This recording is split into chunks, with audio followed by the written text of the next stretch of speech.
Amém. Você pode abrir sua Bíblia comigo em Filipenses, capítulo 1.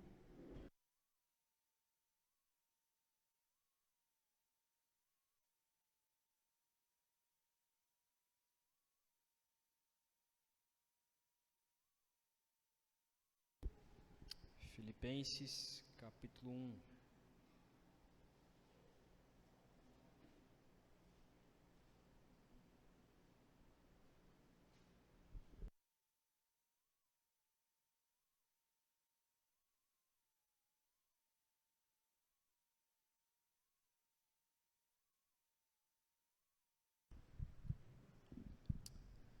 Irmãos, esse ano nós vamos começar a expor essa carta de Filipenses, agora no primeiro semestre, com a intenção de que a gente possa aplicar mais a palavra aos nossos corações. Ano passado a gente teve muitas mensagens, muitas pregações, especificamente sobre igreja, e falamos tanto em Malaquias. No começo do ano falamos sobre igreja saudável, o que é ser uma igreja saudável. Tivemos as exposições em 1 Timóteo e no final em Apocalipse, nas cartas às igrejas, às 7 igrejas. E a nossa intenção esse ano é tentar trabalhar mais a nossa vida cristã, tentar trabalhar mais a nossa vida no Evangelho, a nossa vida com Deus, pessoalmente e como igreja também, em áreas de nossas vidas que precisamos trabalhar. E por isso a nossa intenção é começar esse ano trabalhando a carta aos Filipenses. E por isso vamos começar a expor esse texto de hoje. Hoje a mensagem ela não vai ser muito expositiva no sentido da carta aos Filipenses, mas a gente vai olhar para como essa igreja de Filipenses começou. Vamos ler então o texto, Filipenses 1, de 1 a 2. Diz assim: Paulo e Timóteo, servos de Cristo Jesus, a todos os santos em Cristo Jesus, inclusive bispos e diáconos que vivem em Filipos. Que a graça e a paz de Deus, nosso Pai, e do Senhor Jesus Cristo estejam com vocês. Vamos orar? Pai, que a Tua palavra penetre em nosso coração ao ponto de dividir juntas e medulas. Ó Pai, te peço que o Senhor realmente transforme o nosso caráter, a nossa vida diante do Senhor, que possamos crer que apenas no Teu nome há salvação e que o Senhor quer usar nossas vidas para a glorificação do Senhor, para a expansão da igreja, para que o Teu Evangelho seja pregado em todo local, em todo canto deste mundo. Assim oramos em nome de Jesus. Amém. Todo pai ou mãe tem o desejo de ver o seu filho crescer de maneira saudável, não é mesmo? Quem é pai, quem é mãe, sabe muito bem que quer que o seu filho cresça de maneira saudável. Kelson e Sara estão aqui com a Hannah, está ali com a Lunária. Não sei como vocês deixam ela cuidar, mas tudo bem. Está ali com a Lunária, mas vocês têm o desejo, obviamente, de ver a Hannah crescer. E quem é pai, quem já foi pai, quem já é avô, sabe muito bem disso. Tenho o desejo de ver o meu filho crescendo. É engraçado, eu tive o meu sobrinho, convivi com o meu sobrinho em casa, vi o nascimento, cuidei dele, e era muito legal de ver ele aprendendo a andar. Eu lembro exatamente, passa como um filme na minha cabeça, como se fosse ontem, de ver ele andando ali os seus primeiros passos, caindo muitas vezes, e aí a gente via ele se desenvolvendo, e agora já com 12 anos, do meu tamanho quase, esteve aqui no mês retrasado, e ver ele crescendo daquela maneira é muito bom, ver tropeçando, falando meio embolado ali no começo, aprendendo a falar, aprendendo ainda como comer sozinho. É legal, é engraçado de você ver uma criança nesse processo, Quem já passou por isso, quem teve criança em casa, quem tem filhos, sabe o quão emocionante é cada passo, cada etapa da vida de uma criança. Mas se uma criança mais velha, já com 4, 5, 10 anos, talvez um pouco mais do que isso, se ela tiver essas mesmas dificuldades que uma criança de 5, 6 meses, 1 ano, com certeza a gente vai se preocupar. Tem pai que às vezes nem se importa, né? Não, tudo bem, é assim mesmo. Mas se uma criança fala embolado com 10 anos, ainda não sabe falar direito, isso é preocupante. A gente começa a se preocupar com isso, leva no médico, vê se tem algum problema, vê se tem alguma deficiência, vê se tem alguma dificuldade, faz exames, percebe se tem se é especial, se tem alguma deficiência ou algo parecido. Mas imagine se a criança não tenha dificuldade nenhuma, não tenha deficiência alguma. Bom, aí é mais preocupante. Aí se torna mais preocupante.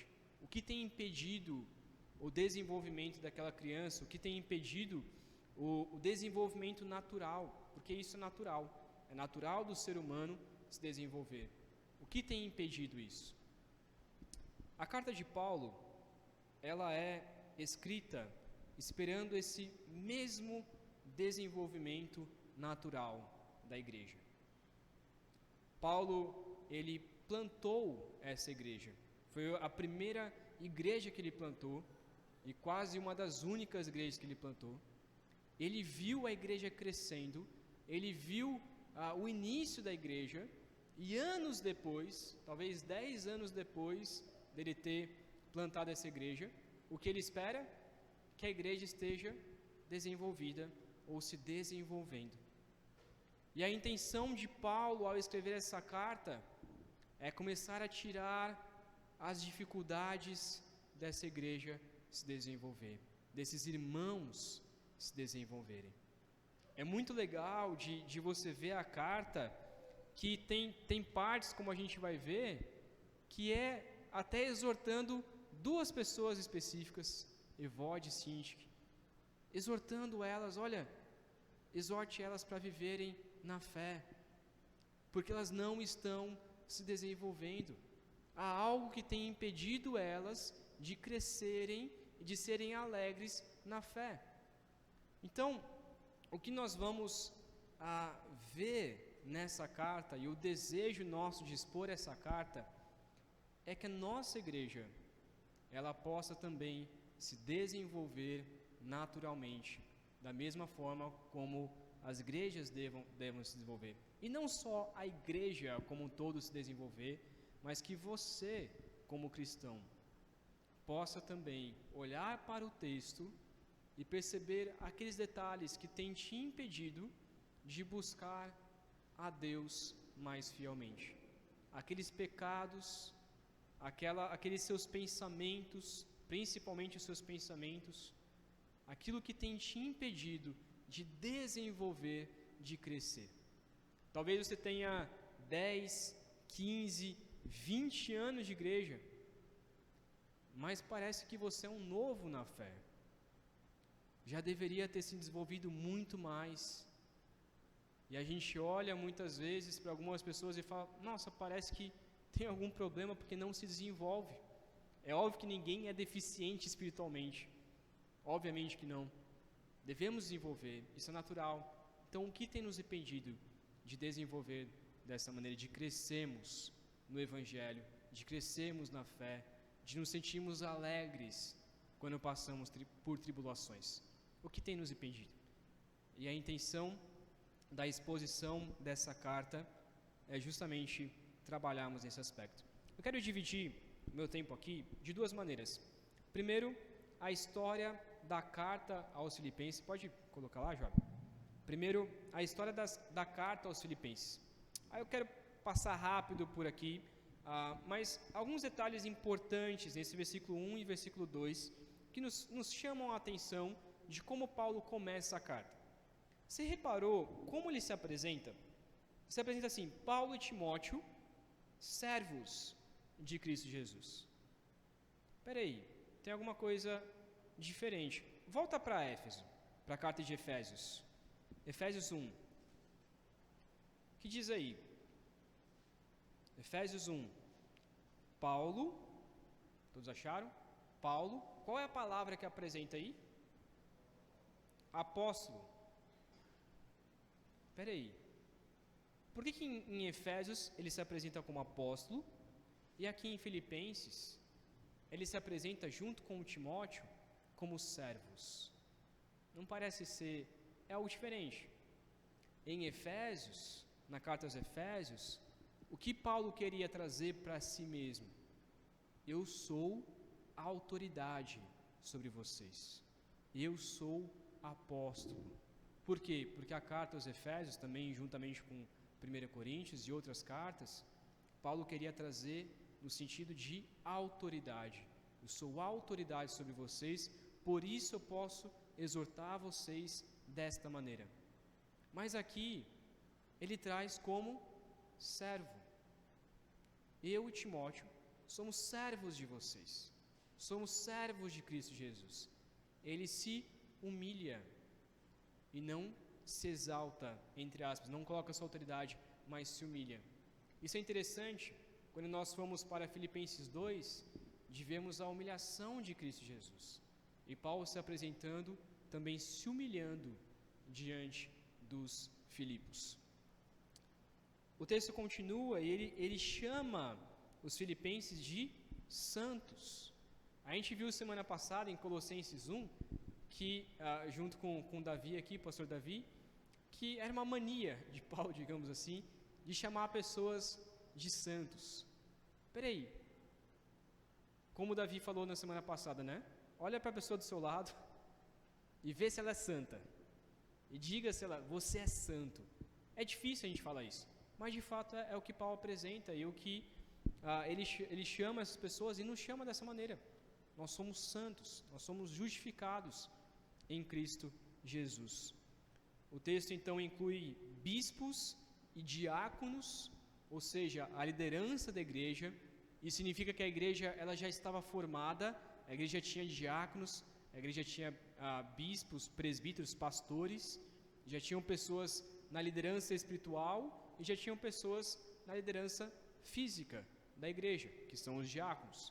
Para quem não sabe, bispos, esse nome aqui, ele é o mesmo nome para pastor, é o mesmo nome para presbíteros, e diáconos é o nome daqueles que lideram o serviço na casa de Deus.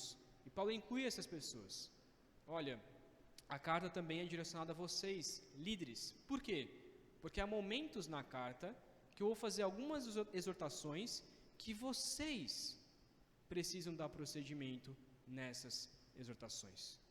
Então vocês, bispos e diáconos, que devem me ajudar nessa exortação. O texto então termina, versículo 2, Paulo dando a sua saudação, como ele faz em todas as cartas, que a graça e a paz de Deus, nosso Pai e do Senhor Jesus Cristo, estejam com vocês. Quando Paulo escreveu essa carta? Isso é um pouco discutido, na verdade, a primeira discussão aqui é se Paulo realmente escreveu essa carta. Isso é certeza? Isso é absolutamente 99,9%, digamos aí, que Paulo realmente escreveu. Nenhum teólogo duvida disso. A discussão é quando ele escreveu. A gente sabe, a gente vai ver futuramente, que Paulo escreveu em uma prisão. Paulo estava preso. Mas qual prisão? Qual prisão? Essa imagem aí, a gente vai ver isso mais pra frente, mas está... Não, aquela lá mesmo já. Pode voltar. A primeira. Pode voltar, a primeira mesmo. Isso, essa. Pode deixar aí. A gente vai ver nessa carta que essa aqui é a prisão em Filipos. E nessa prisão de Filipos, se você for à prisão, vai ter uma plaquinha escrita Prison St. Paul, que é prisão de São Paulo. A gente vai ver isso mais pra frente. Mas parece que Paulo gostava de uma prisão, porque todo lugar que ele ia, ele era preso. E quando ele foi para Filipos, ele foi preso. Ele está escrevendo essa carta enquanto estava preso. A discussão é, aonde Paulo estava preso?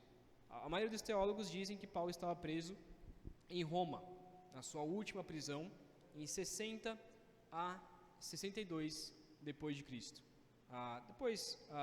No decorrer do texto, a gente vai ver o porquê, especificamente o porquê que ele estava nessa prisão de Roma, mas especificamente porque ele diz que ele estava junto à guarda pretoriana, e lá no final de Filipenses, ele diz, os da casa de César, ou seja, os convertidos aqui da prisão da casa de César, também mandam saudação aos irmãos de Filipos. Então Paulo estava preso. Esse detalhe é muito importante para o decorrer da carta. Por quê? Porque essa carta é a carta da alegria. Essa carta é chamada a carta da alegria. Por que a carta da alegria? Esse é o tema da carta. Olha comigo o versículo 4 do capítulo 1:4. Ele já começa dizendo assim: fazendo sempre com alegria súplicas por todos vocês em todas as minhas orações. Paulo já começa dizendo: olha, eu faço isso com alegria. É a primeira vez que essa palavra alegria aparece. Mas essa palavra alegria, regozijo e tantas outras nessa ideia de alegria, elas vão aparecer em toda a carta praticamente. A gente não vai ler todas, mas no versículo 18, capítulo 1, versículo 18, ele se repete isso. Versículo 25, de que eles deveriam, ele permanecia na terra para a alegria da fé dos filipenses.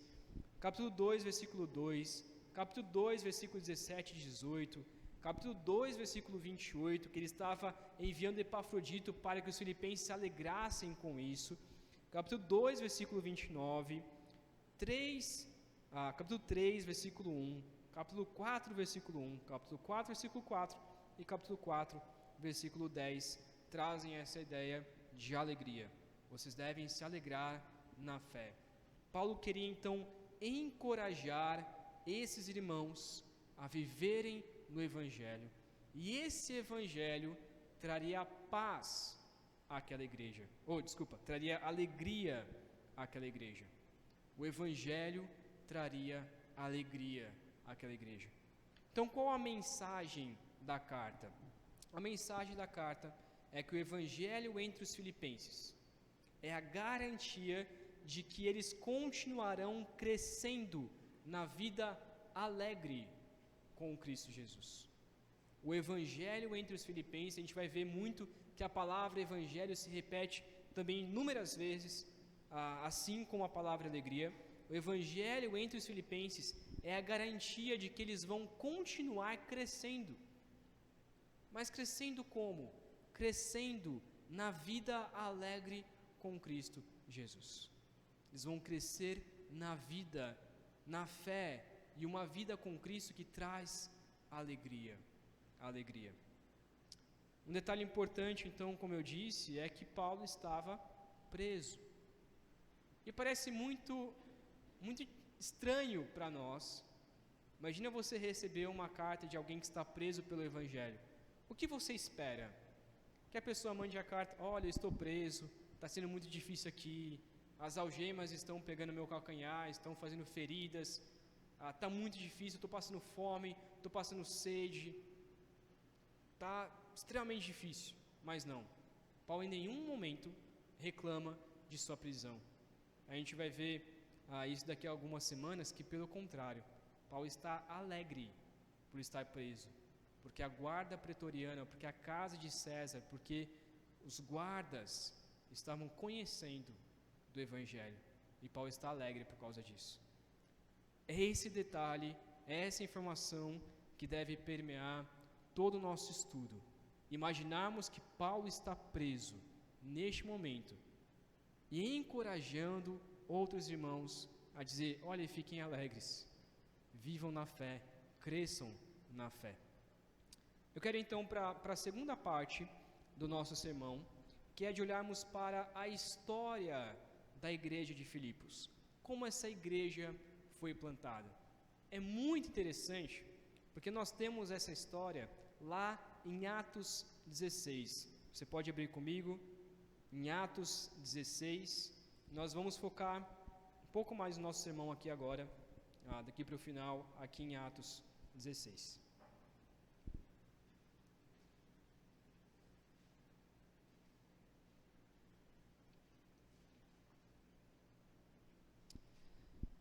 Se você fosse plantar uma igreja, escolhesse algum lugar para plantar uma igreja, quem você levaria? Ou que pessoas você procuraria para plantar uma igreja? Provavelmente, você procuraria pessoas, talvez os líderes religiosos daquele local, talvez pessoas tementes a Deus, que são visadas pelaquela cidade, talvez os ricos. Que pessoas você procuraria para plantar uma igreja? Pense aí sobre isso. A carta de Atos nos traz exatamente essa ideia. O livro de Atos traz exatamente essa ideia de como que Paulo plantou essa igreja. Primeiro, vamos olhar para como começou. Por que Paulo foi para Filipenses? Como era a cidade? Atos 16, versículos de 1 a 10. Você pode ler comigo? Diz assim, Atos 16, de 1 a 10. Paulo chegou também a Derbe e a Listra. Havia ali um discípulo chamado Timóteo, filho de uma judia crente, mas de pai grego. Os irmãos em Listra e Icônio davam bom testemunho dele. Paulo queria que Timóteo fosse em sua companhia, e por isso circuncidou-o por causa dos judeus daqueles lugares, pois todos sabiam que o pai dele era grego. Ao passar pelas cidades, entregavam aos irmãos as decisões tomadas pelos apóstolos e presbíteros de Jerusalém para que as observassem. Assim as igrejas eram fortalecidas na fé e dia a dia aumentavam em número. Detalhe importante aqui é que Paulo chama alguém. Olha, você vai junto comigo. Quem? Timóteo. Você precisa circuncidar por causa dos judeus, mas você vai junto comigo para o local aonde eu desejo. Mas vamos lá, continuar. Versículo 6. E percorreram a região frígio-gálata, tendo sido impedidos pelo Espírito Santo de pregar a palavra na província da Ásia. Chegando perto de Mísia, tentaram ir para Bitínia, mas o Espírito de Jesus não o permitiu. E tendo contornado Mísia, foram a Troade. À noite, Paulo teve uma visão na qual um homem da Macedônia estava em pé e lhe rogava, dizendo: passe a Macedônia e ajude-nos. Assim que Paulo teve a visão, imediatamente procuramos partir para aquele destino, concluindo que Deus nos havia chamado para lhes anunciar o Evangelho. Olha que interessante. Para onde Paulo queria ir? Esse detalhe é importante. Para a Ásia. Paulo tinha um desejo de ir para a Ásia, pregar o Evangelho ali. O que acontece? O Espírito Santo impede e fala: não, você não vai para a Ásia. Não agora. Você vai para o local aonde eu mandar. Essa era a segunda viagem missionária, talvez 20 anos mais ou menos depois da ressurreição de Cristo Jesus, cerca de, alguns discutem 14, 15, mas cerca de 20 anos depois da ressurreição de Cristo Jesus. Paulo queria ir para a Ásia, mas foi impedido pelo Espírito Santo. E então, aonde eles vão parar? Paulo tem essa visão de um homem pedindo ajuda: olha, venha para cá e nos ajude, venha, passe a Macedônia e nos ajude. Uma visão do próprio Deus, dizendo o caminho aonde Paulo deveria ir, que era a Macedônia. Paulo então se levanta imediatamente e vai para um lugar. Primeira região que ele passa, primeira cidade que ele passa, a cidade de Filipos. Versículo 11, então, nos apresenta a primeira pessoa, primeira conversão, primeiro membro, que eu descobri que agora pode chamar de membra também, primeira membra da cidade de Filipos, da igreja de Filipos. Vamos comigo ler versículo 11 até o versículo 15. Diz assim: Tendo, pois, navegado a Troade, fomos diretamente para Samotrácia, e no dia seguinte a Neápolis. Dali fomos a Filipos, cidade da Macedônia, primeira do distrito e colônia romana. Nessa cidade permanecemos alguns dias. No sábado saímos da cidade para a beira do rio, onde nos pareceu haver um lugar de oração, e assentando-nos, falamos às mulheres que haviam se reunido ali. Certa mulher, chamada Lídia, da cidade de Tiatira, vendedora de púrpura, temente a Deus, nos escutava. O Senhor lhe abriu o coração para que estivesse atenta ao que Paulo dizia.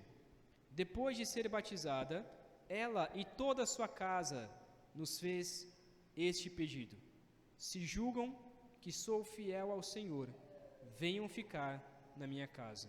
E nos constrangeu a isso. Só voltando para um detalhe, você pode, Joab, só voltar para a cidade? Pode passar mais um? Passar mais um, Joab. Está carregando? A hora que carregar, mostra aí. A imagem que vai aparecer é da cidade de Filipos.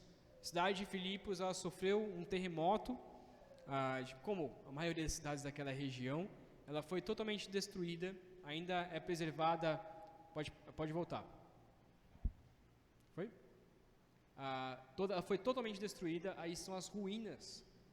Então, o que é interessante, que algumas coisas dessas ruínas a gente consegue encontrar da época de Paulo, que é o que a gente vai ver daqui a pouco. Mas a cidade ela foi construída em volta dessa ruína. É uma cidade pequena, que na época era muito grande, mas se você pesquisar no Google, ir pro Google Maps ali e ver como que era a cidade, uma cidade muito bonita, muito bem feita, mas é uma cidade ainda um pouco pequena para nós hoje, mas era uma cidade muito grande para a época. Então eles encontram, o texto nos revela que lá eles encontram algumas mulheres em um rio, à beira de um rio. Eles se julgam, a gente não sabe muito bem no texto se era de fato uma reunião de oração, se aquelas mulheres estavam de fato buscando a Deus ou não, mas é o que parece. E Paulo e os seus companheiros, provavelmente Lucas estava presente aqui também, Silas e talvez Timóteo também junto, eles encontram essas mulheres, se assentam e começam a anunciar de Cristo. Por que eles vão para lá e não para a sinagoga? Porque não existia sinagoga em Filipos naquela época. Não existia sinagoga. Era costume de Paulo ir na sinagoga para pregar, como ele fez em Colossenses, como ele fez em tantas outras igrejas onde ele foi pregar. Mas ali não existia uma sinagoga, não existiam judeus. Então o que ele faz? Ele julga algum lugar e vai e encontra essas mulheres. Um segundo detalhe interessante é que alguns judeus daquela época, não a maioria, mas alguns judeus daquela época tinham essa cultura de não conversar com mulheres, principalmente em público. Mas Paulo não faz isso. Paulo ele senta com essas mulheres e começa a pregar o Evangelho. A próxima imagem, pode colocar aí? Este provavelmente foi o local aonde eles se assentaram. Provavelmente foi mais ou menos nesse local. Pelo menos a tradição cristã, ela diz isso.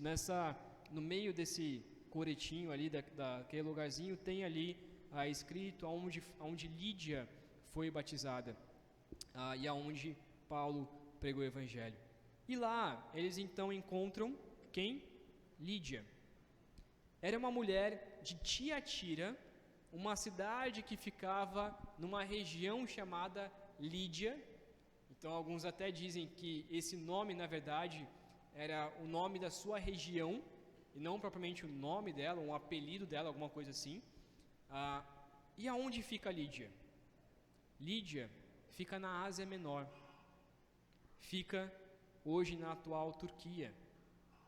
O que é interessante, aonde Paulo queria ir? Para a Ásia. E o Espírito Santo falou assim, não, você não vai para a Ásia, você vai para Filipos, para Macedônia. Quem é a primeira pessoa que Paulo encontra? Uma asiática, uma mulher da Ásia. Ou seja, esse coração de Paulo de pregar para os da região da Ásia foi cumprido. Deus cumpre isso. Deus diz, olha, você quer ir para a Ásia? Eu vou trazer uma mulher da Ásia para você pregar o evangelho. Fica tranquilo, vai dar certo. E ele traz então essa mulher, e essa mulher é a primeira a se converter ali na região de Filipos. Essa mulher provavelmente era uma mulher rica, porque ela vendia uma roupa ou um corante de púrpura. O texto diz que ela vendia púrpura, então há discussão se era uma roupa ou se era propriamente o corante ali. E ela, o que a gente pensa que ela de fato era rica, porque ela tinha uma casa, e os da sua casa, que provavelmente eram os seus serviçais, também convidam Paulo e os discípulos para entrarem, se hospedarem na casa ali. Essa casa de Lídia, pelo menos é o que a tradição diz, ela existe até hoje, que é essa casa aqui, bem bonitinha, bem feita, que hoje eles reformaram e fizeram de uma forma com que parecesse mais uma igreja, e hoje ali é uma igreja ortodoxa, ali chamada Igreja Lídia, Igreja Batismal de Lídia, alguma coisa assim, se fosse traduzir para o português. Mas é interessante como a igreja começou na casa de uma mulher que não era da região, que era uma vendedora da região, e a igreja começa dessa forma, uma mulher que não era dali. Fazendo um parênteses, eu particularmente creio que é assim que se deve plantar uma igreja. O que eu tenho visto muito por aí, principalmente na nossa região, é de plantar templos ao invés de plantar igrejas. Às vezes não tem nenhum crente ali, não tem nem missionário para mandar, mas tem um templo e faz um alvoroço, campanhas e campanhas para plantar um prédio. Paulo não estava preocupado com o prédio. Paulo não estava preocupado com a igreja física. Paulo estava preocupado com a igreja espiritual, com pessoas. Paulo, ele planta, digamos assim, crentes. O interesse dele é de que pessoas se convertam primeiro. Deus vai dar a casa, Deus vai dar o espaço para se reunir. Se for uma casa, se for debaixo da árvore, se for debaixo de um ginásio, seja lá o que for, a importância é a reunião de pessoas. Isso é igreja. Depois, se Deus quiser, se abrir portas para construir uma igreja ou não, é Deus que sabe. Mas o interessante, especificamente aqui em Filipos, é que ela foi plantada através de uma casa, de Lídia. Através dessa mulher e todos da sua casa. E se reuniam ali para cultuar ao Senhor. A segunda pessoa que nos aparece é uma adivinhadora. Versículo 16 até o versículo 18 diz assim: Aconteceu que, indo nós para o lugar de oração, veio ao nosso encontro uma jovem possuída de espírito adivinhador, a qual, adivinhando, dava grande lucro aos seus donos. Seguindo a Paulo e a nós, gritava, dizendo: Estes homens são servos do Deus Altíssimo e anunciam a vocês o caminho da salvação. Isso se repetiu por muitos dias. Então Paulo, já indignado, voltando-se, disse ao Espírito: Em nome de Jesus Cristo, eu ordeno que você saia dela. E na mesma hora, o Espírito saiu. Olha que interessante. Imagina você vai plantar uma igreja em um lugar e o segunda membra da sua igreja é uma ex-endemoniada, uma ex-adivinhadora. O texto não nos revela, de fato, se essa mulher se converteu e continuou ali, mas quando a gente lê o texto, parece que de fato ela, obviamente, se converteu, não deixou o Espírito sair e se vira, agora faz o que você quiser. Mas ela continuou na igreja. Bem provável que ela continuou aqui na igreja. E essa é a segunda pessoa. O que é interessante é que esse espírito adivinhador, esse demônio adivinhador, ele estava revelando a verdade sobre Paulo e os discípulos. Ele estava dizendo por muitos dias mesmo, dizendo: olha, esses homens são servos do Deus Altíssimo e anunciam a vocês o caminho da salvação. Por que isso é um problema? Eles não estavam confirmando o que Paulo estava dizendo?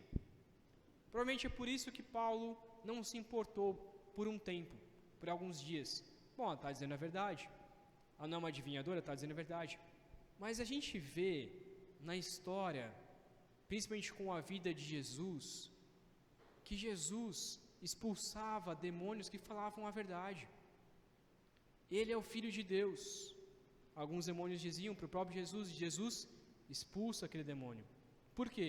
Porque era uma estratégia de Satanás de querer que Paulo e os discípulos fossem presos imediatamente, porque as pessoas já estavam descobrindo que eles não adoravam o Deus dos gregos, o Deus dos macedônios, o Deus dos judeus.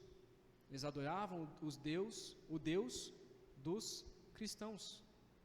Então a estratégia de Satanás é dizer: olha, eles são servos de Deus Altíssimo. Isso é verdade, mas toma cuidado. Eles estão anunciando um caminho da salvação diferente daquele caminho que vocês anunciam. Era verdade o que ela estava dizendo? Sim, mas a intenção era de prejudicar o ministério de Paulo. Paulo então se irrita com isso, se indigna com isso e tira aquele demônio. E essa é a segunda pessoa então que se torna membro aqui da igreja de Filipos. A terceira pessoa é uma pessoa também bastante diferente. Vamos ler comigo versículo 19 até o versículo 26. Primeiramente até o versículo 26.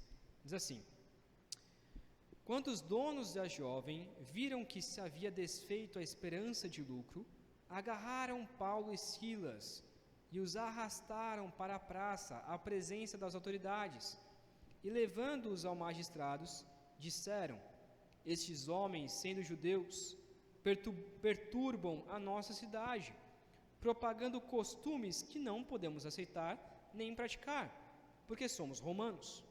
Então a multidão se levantou unida contra eles, e os magistrados, rasgando-lhes as roupas, mandaram açoitá-los com varas. E depois de lhes darem muitos açoites, os lançaram na prisão, ordenando ao carcereiro que os guardassem com toda a segurança. Este, recebendo tal ordem, levou-os para o cárcere inferior e prendeu os pés deles no tronco. Por volta da meia-noite, Paulo e Silas oravam e cantavam louvores a Deus, e os demais companheiros de prisão escutavam. De repente, sobreveio tamanho terremoto que sacudiu os alicerces da prisão, todas as portas se abriram e as correntes de todos os presos se soltaram. Até aqui, por enquanto. O que acontece então? Os donos daquela jovem adivinhadora, se indignam porque ela dava muito dinheiro adivinhando as coisas das pessoas. E então eles prendem Paulo e Silas, dão chicotadas, tiram a roupa deles, humilham eles em praça pública. É exatamente aquela praça que a gente colocou na foto, que está destruída, exatamente aquele centro ali. Eles foram para aquele centro, humilharam eles e então levam eles para a prisão. Qual prisão que eles ficaram? Ficaram numa prisão, não somente uma prisão comum, mas lá no subsolo, no local mais protegido, com os seus pés amarrados no tronco. Então, eles provavelmente já estavam com fome, estavam nus, talvez não totalmente nus, mas tinham levado chicotadas, tinham levado açoite de varas, estavam nessa situação trágica e difícil. E o que eles fazem? Vamos orar e cantar ao Senhor. Parece meio difícil a gente acreditar numa coisa dessa, né? Parece meio difícil. A gente pensa em você passando por essa situação. Pense em você no lugar de Lucas, que estava ali, no lugar de Timóteo, acompanhando Paulo e vendo a igreja ali, pessoas se convertendo, Lídia se convertendo, um espírito saindo e a adivinhadora se entregando a Jesus, e parece que o negócio vai andar, e a igreja ali juntos, se reunindo em lugar de oração, e de repente são presos, açoitados, chicoteados. O que a gente faz agora? Vamos orar e cantar. Imagina isso. Imagina isso. A gente tem que aprender a ser assim. Nos momentos de dificuldade, nos momentos de luta, orar e cantar em alegria ao Senhor. A gente vai passar por isso orando e cantando. E o mais interessante é que todos os que estavam ali ouviam, escutavam o que estava acontecendo com eles. Se você estivesse nessa situação, você faria o mesmo? Eu provavelmente já me indignaria com Paulo, falar: Paulo, tá maluco? Vamos orar e cantar? Olha o que está acontecendo com a gente está preso, a gente foi açoitado, a gente vai cantar. Talvez esse seria o nosso coração. Talvez esse seria o seu coração. Como eu disse, né, nós veremos mais para frente que Paulo ele foi preso por muitas vezes. Parece que o sinônimo de Paulo ir para uma cidade é ser preso naquela cidade. Mas Paulo considera a prisão como uma oportunidade para pregar o Evangelho. Eu fui preso, é aqui que eu vou pregar o Evangelho. Ser preso era sinônimo de oportunidades para pregar o Evangelho. Filipos não tinha uma sinagoga? Não tem problema. A gente vai à beira de um rio, a gente acha alguma pessoa ali para pregar o Evangelho. Não existe um lugar específico para pregar o Evangelho? Tudo bem, a gente encontra algum. Nós fomos presos? Tudo bem, vamos pregar aqui mesmo na prisão. Eu estou no meu trabalho, estou trabalhando, eu vou pregar o Evangelho no meu trabalho. Eu estou na faculdade, é aqui mesmo que eu vou pregar. Eu fui coagido por alguém me xingou porque eu sou cristão, diz que eu sou homofóbico, que eu sou não sei o que lá.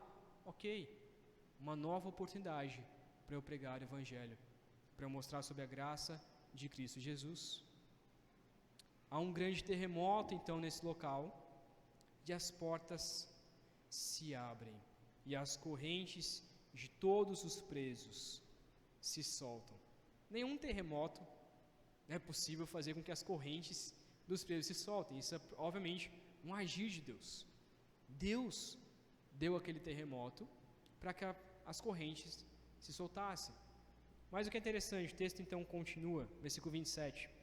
O carcereiro despertou do sono e, vendo abertas as portas da prisão, puxando a espada, ia suicidar-se, pois pensou que os presos tinham fugido. Por que o carcereiro fez isso? Por que ele quis se matar? Porque algumas pessoas dizem que de duas uma. Primeiro que provavelmente ele tinha dormido em serviço. Então, ele deveria estar de vigia, mas ele dormiu. E alguns comentaristas dizem que era comum que se algum preso fugisse, o carcereiro iria, no mínimo, levar chicotadas ou até mesmo morrer. E não foi só uma pessoa que poderia ter fugido, mas todos os presos daquele local. Colocaram uma função para o carcereiro, que era de colocar Paulo e Silas, colocar eles no lugar, no lugar mais com segurança e, de repente, tem um terremoto e abre todas as portas, tira todas as algemas. Então o que o carcereiro pensa? Bom, ou, provavelmente ele pensou, né? Ou eu vou ser morto pelos romanos, eles vão me matar, ou eu me mato aqui, e aí pelo menos eu morro com dignidade. Eu morro pensando que eles pegaram uma faca e me mataram, ou algo parecido. Então ele fica desesperado, pega essa faca, tenta se matar, até que Paulo grita bem alto, versículo 28, não faça nenhum mal a si mesmo, estamos todos aqui. Peraí, quem estava na prisão? Era só Paulo e Silas? Provavelmente não. Provavelmente tinham mais presos, como a gente viu que todos estavam ouvindo. Esses presos não tinham oportunidade de sair? Tinham. E por que não saíram? Por que não fugiram? Provavelmente porque eles viram Paulo e Silas cantando e orando ao Senhor e viram que esse terremoto era do próprio Deus. Era do próprio Deus. Eles se converteram, esses presos? A gente não sabe. Mas eu tenho certeza que o testemunho de Paulo e Silas falou bem alto para eles, ao ponto deles olharem e falarem, não vamos fugir. Vamos continuar aqui. Vamos continuar com Paulo e Silas. Então o carcereiro, versículo 29, tendo pedido uma luz, entrou correndo e trêmulo, prostrou-se diante de Paulo e Silas. Depois, trazendo-os para fora, disse, Senhores, o que eu devo fazer para ser salvo? E eles responderam, creia no Senhor Jesus, e você será salvo, você e toda a sua casa. Esses versículos 30 e 31, eles são muito discutidos. O que o carcereiro quis dizer com essa ideia de salvação? Será que ele estava dizendo sobre o livramento da morte? Dizendo, olha, o que eu posso fazer para ser salvo da morte e que eu vou morrer por ter libertado vocês? Ou se era de fato a salvação em Deus que ele estava perguntando. Seja lá qual for a pergunta, a resposta ela veio certa. A resposta de Paulo foi, creia no Senhor Jesus e você será salvo. Basta você crer em Jesus que você será salvo. Você e toda a sua casa. Pelo seu testemunho, a sua casa também será salva. Creia no Senhor Jesus. Eles aproveitam essa oportunidade do terremoto, da prisão, do carcereiro desesperado pela sua vida. Eles aproveitam isso para dizer o quê? Creia no Senhor Jesus e você será salvo. Essa é a mensagem da salvação. É esse o propósito da vida de Paulo. É esse o propósito de cada crente. Aproveitar cada oportunidade, pregar a palavra, insistir, seja oportuno ou não, pregue a palavra. Na rua ou em qualquer lugar, devemos dizer, creia no Senhor Jesus, e você será salvo. Se você ainda não crê no Senhor Jesus, quero repetir isso mais uma vez, creia no Senhor Jesus, e você será salvo da condenação do inferno, e você será salvo pela graça de Deus. Essa é a maior mensagem que nós podemos dizer. Creia no Senhor Jesus. Então, versículo 32, eles pregam a palavra ao carcereiro e a todos o que faziam parte da casa do carcereiro. Versículo 33, naquela mesma noite, naquela mesma hora da noite, cuidando deles, lavou-lhes as feridas dos açoites, e logo ao seguir, ele e todos os membros da sua casa, da casa dele, foram batizados. Então, levando-os para a sua própria casa, deu-lhes de comer, e com todos os seus manifestava grande alegria por ter crido em Deus. Por ter crido em Deus. Depois o texto continua, dizendo como eles foram libertos da prisão e continuaram indo para Tessalônica. Mas o mais interessante aqui nós vemos que um carcereiro que não estava nessas reuniões de oração, não estava lá, talvez nunca iria frequentar a casa de Lídia, talvez nunca iria para aquela igreja, mas Deus usou essa prisão de Paulo para anunciar o evangelho a este carcereiro. A igreja de Filipos então é plantada, obviamente com mais pessoas, mas ela é plantada com uma mulher rica que vendia púrpura, com uma adivinhadora e com um carcereiro. E o que a gente sabe é que de fato o evangelho ele continuou crescendo na igreja de Filipos. E como a gente verá nessa carta de Filipos, a carta aos Filipenses, que é uma carta magnífica, é uma carta muito especial. Os filipenses eles participaram por diversas vezes do ministério de Paulo, não sendo uma igreja tão rica, enviavam dinheiro a Paulo para continuar a missão de Paulo. Paulo tinha um grande carinho por esta igreja, porque essa igreja continuava crescendo, continuava se desenvolvendo no evangelho, com alguns problemas, com algumas dificuldades, mas é dessa maneira que a igreja começou a se desenvolver. Pessoas comuns que foram salvas por um evangelho extraordinário. Essa é uma igreja. Essa é a nossa igreja. Pessoas comuns que foram salvas por um evangelho extraordinário.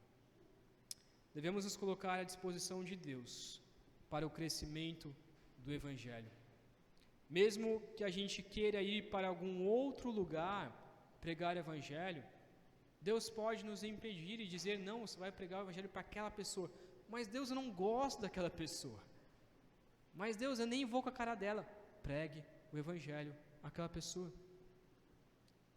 A plantação da igreja, como nós olhamos aqui, se faz com pessoas, não com estruturas. E Deus pode usar pessoas inconvencionais, pessoas estranhas, para que o evangelho cresça. Deus pode usar a sua vida para que o evangelho cresça. Irmãos, algo que nós temos orado para a nossa igreja é de que a nossa igreja ela precisa crescer, não numericamente, não fisicamente, mas crescer no evangelho. Algo que nós temos orado é sobre isso. Uma das estratégias, como eu coloquei aqui há uns 2 domingos, é começarmos pequenos grupos nas casas dos nossos irmãos, dos membros da igreja, e na casa das famílias do nosso projeto. Irmãos, a gente tem que fazer isso, a gente tem que expandir, a gente tem que ir para novos lugares. Talvez pessoas assim como esse carcereiro que nunca terá uma oportunidade de vir para a nossa igreja. Mas isso não é um problema. A nossa igreja pode ir até lá. Bairros distantes de Piripiri, que o evangelho é pouco, a gente tem que ir também para esses lugares. O evangelho entre os filipenses é a garantia de que eles continuarão crescendo na vida alegre com Cristo. O evangelho entre os piripirienses é a garantia de que continuaremos crescendo na vida alegre com Cristo. O evangelho deve ser a centralidade da nossa igreja.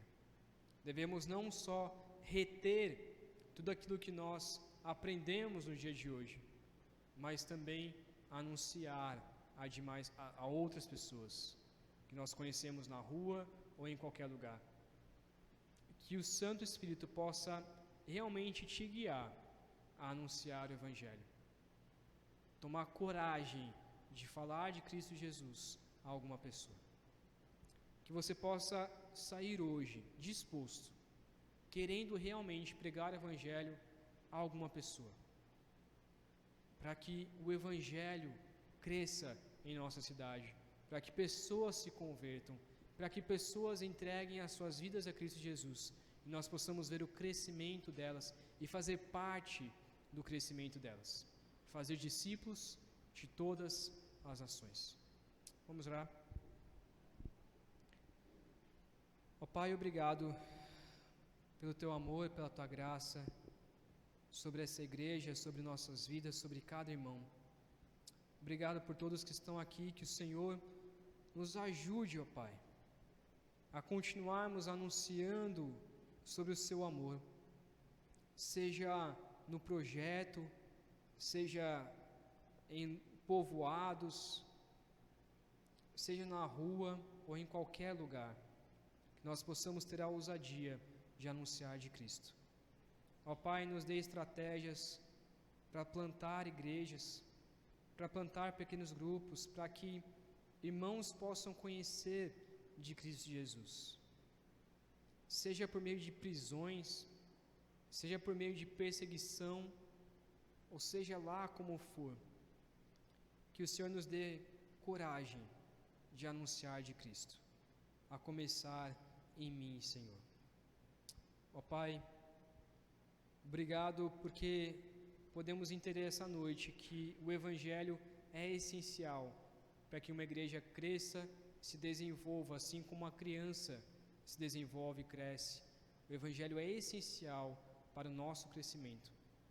Te peço que o Senhor nos ajude a continuarmos crendo em Jesus, a vivermos por meio de Jesus, que o Teu Santo Espírito nos guie a todo canto, a todo lugar, para anunciar de Cristo a qualquer pessoa. Assim oramos, pedindo que o Senhor nos guarde, pedindo que o Senhor nos ajude essa semana, pedindo que o amor de Deus Pai, que a graça de Cristo Jesus e o consolo do Teu Santo Espírito esteja conosco, hoje e para todo sempre. Em nome de Cristo Jesus. Amém.